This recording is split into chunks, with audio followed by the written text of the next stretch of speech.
Hello, justtwogood here, and I really want to take a look at this new Black Panther Wakanda Forever King Namor's throne room set for the new movie coming out. The minifigure selection was so interesting, but then they revealed that Namor was coming in the $80 set, Shuri and a Tuma come in the $50 set. So my disappointment kind of started to rise with this set. Can it live up to my hype?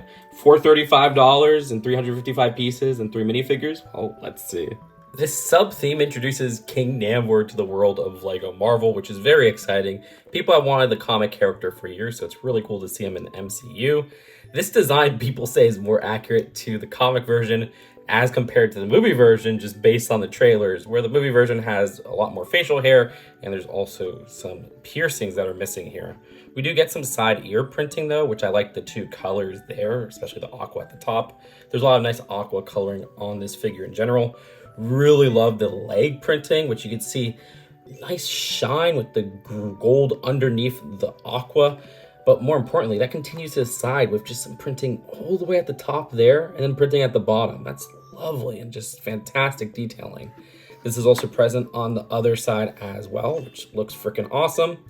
Regardless, at the back, you can see some back torso printing, and he does have an alternate face. This face is exclusive to the sub-theme. And I have to say, if you haven't seen the huge leaked set, King Namor actually comes in 2 sets in this theme. He's not exclusive to just a set. Actually, no minifigures in this set are exclusive, which might be a problem to some, and we'll talk about that in the final verdict. For now, though, I really like the design of this, even if it isn't accurate. It's really funny how they recolored the Series 3 elf hair, where it kind of worked for the hair design, but it doesn't really work for the ear designs in terms of accuracy. But still, nice printing and coloring overall. And Namor also has a 3-piece spear build. Next, there's a Tuma, a minifigure who appears in the cheapest 2 sets. And by cheapest 2 sets, I mean this $35 set and $50 set. So yeah, not exactly cheap. Regardless, I really love this design. The blue here just looks fantastic. It's so sharp. The printing of the browns and darker blues that they used for the torso and legs work as a contrast with that beautiful blue coloring. You can see some face printing at the top as well, which I really like that mask design. That's pretty creepy, and you could use that in different settings for sure. There's also an alternate face, which is a little bit more of a determined look. You can see how it looks with the helmet on. I absolutely love this new helmet piece with these 2 sets with a Tuma, where there's dual molding of one front kind of sand blue design from my understanding, and light gray at the back. And you can see how that has holes in it and everything. It's a fantastic helmet piece. And just how that looks inside as well. That split at the back there, fantastic piece. And then we have Shuri, which I love the new look for Shuri, which this is a version that's found once again in the 2 cheapest sets, $35 and $50, one of them being this $35 set. This design's torso and legs has some really elaborate colors to it. I mean, more so the legs than the torso. I love how just at the very bottom there, you can see just that range of colors with the yellow. Of course, we got some more yellow at the top. And then the torso design looks like something that would be exclusive to like underseas set like this, but it also comes in that overseas set. And you can see some back torso printing. These 2 attached to the hands, which is a pretty standard weapon design. But I do really like the new face print, which is also found in that $10 set that's released with this wave. That's technically not a part of Wakanda Forever. Love the new hair piece. Oh, that looks fan-freaking-tastic. Oh my gosh. Which we have an alternate face print where she looks really happy. But, you know, I'm a sucker for new hair pieces.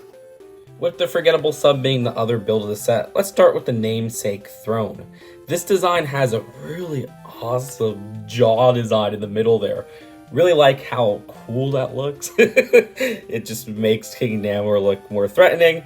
I do not like the amount of stickers this takes, where we have a bunch of stickers on those sloped 1x2s, and they're really hard to see stickers where in the instructions, you can't even see like which way they're supposed to be facing, and things like that kind of bother me, like which way the stickers are supposed to be facing. The front design is the easiest to put, and even that one's a 1x4 on one of those sloped parts. just make these prints, though I guess each of them do have some different signs on them. I think there's like 3 sets of them, so it would be 3 different prints and then one for that 1x4 at the front, so 4. I don't know. Stickers are just really annoying to me. Regardless, I really like the movement on that jaw. Not only does it look cool, but you can push it all the way back if you want, or you could just rest it on the side there. Either way, it will fit King Namor and the spear that he has. I'm interested in this back design using these 1x2 vent pieces in the translucent red. On one hand, I'm getting Alpha Team vibes there with translucent red underwater. On the other hand, it looks a little bit weird just kind of having that tower at the back there. So I get that that's supposed to be like the inside of a creature. From my understanding, this might even be like a full creature that's supposed to be at the back here, but I haven't seen the movie yet, so I'm not entirely sure. Either way, I like the side fishies. You have a total of 4 fish. Oh, 2 of them are upside down.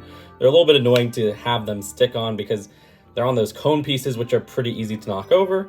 However, once you have them clipped on just as a display piece, it looks really cool having them float with those forks in a gray color, matches with the silver, that works. And we have one on the side there. Also some nice seaweed designs, which just give it a more natural look. At the back, I guess the wall's purpose is kind of revealed with it concealing this lever, which activates kind of a weird mechanism. So not only is this a disc shooter at the front, which you can see the slot there with the round 2x2, but at the back, there's this little latch, which will activate, the whole disc shooting function because you got to pull it out. But there's also some gems concealed in the actual function itself. You have 4 different colors. That's pretty cool. I always like getting the yellow gem. But yeah, once you open up that open up that trap door, whatever right there, and you have the lever ready, now you can start shooting gold discs from under Namor's throne. It's quite weird if you ask me. I don't know. They're like trying to put 2 play features in one, and it just ends up kind of oddly unsmooth, where why would they have defense for those looting if the defense is at the front when they're looting from the back? I don't know. Maybe they just activate it with their gem drawer all the way, which does not make any sense. But yeah, it's just a weird design that you could have just made this a display set, but I get that they have to add some play feature for the kids, which this is a set that's primarily aimed towards kids. It's not like an 18+ set. Still quite annoying though.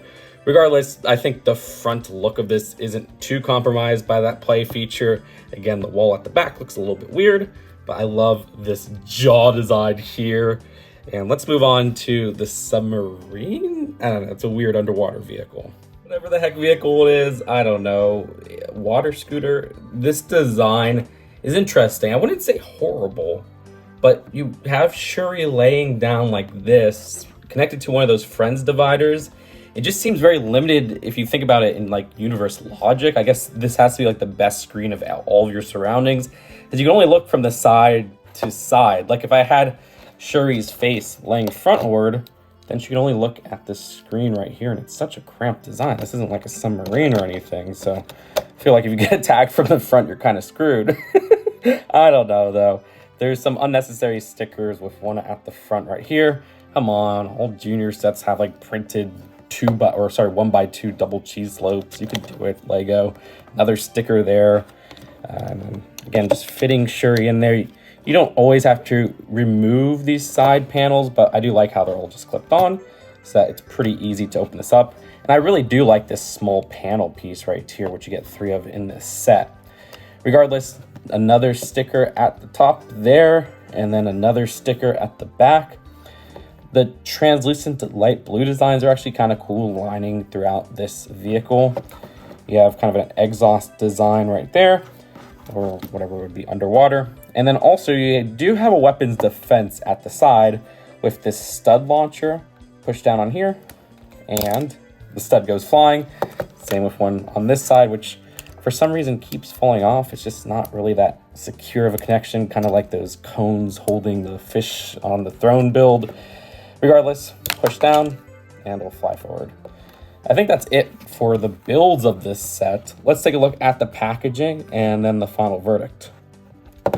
For the box of this set, we have a lovely front design of the underwater scene. And then at the back, we have some different shots of the set. That horrible new LEGO instruction design continues. And funny enough, in this one in particular, LEGO really avoided advertising the other Wakanda Forever sets. They probably didn't want this to leak out earlier or something. So in terms of the build, I do like that throne build. That center jaw design with teeth and everything looks really cool. I like the dark red base as well. I just don't like the whole function there. The play function seems so clunky, and then they add this wool to kind of conceal it. That's awkward. The actual vehicle build underwater isn't the worst vehicle build for superheroes, where it's not this oversized design. I like that they're trying something new and there's some interesting pieces there, but there's way too many stickers not only on that build, but also the throne room build. It just feels a little bit too impractical. I'm not entirely sure. This design of the minifigures, though, I love all three of them. The one thing is that they're not exclusive, so if you plan on getting all of the Wakanda Forever sets, you'll be kind of getting doubles of each of these figures, which isn't a bad thing because they do have great pieces. But I do kind of wish they put something a little bit more exclusive in this set, especially considering this is $35. They could have easily thrown in a fourth character if they really wanted to. This being $35 is also a little bit awkward where, yeah, the piece count is, what, 355 pieces, which is not only funny in relation to the $35 price, but it's funny because it's also the same piece count as Shuri's Sunbird, which is the $50 set. This design being 355 pieces, I don't know, it still doesn't feel like it's worth $35. It feels like a set that would be better at $20 to $25. Still, with all things considered, I'd rate this set a strong 6 out of 10. Some great minifigures, even if they're not exclusive. Some interesting builds, even if they're not perfect. One of them is kind of disposable, though, and $35 isn't the best price. But let me know what you guys think in the comments below. I even appreciate disagreement as long as you're polite. I love hearing different opinions. Subscribe for more LEGO news, reviews, lists, and everything in between. And I'll see you guys later. Peace out. Bye.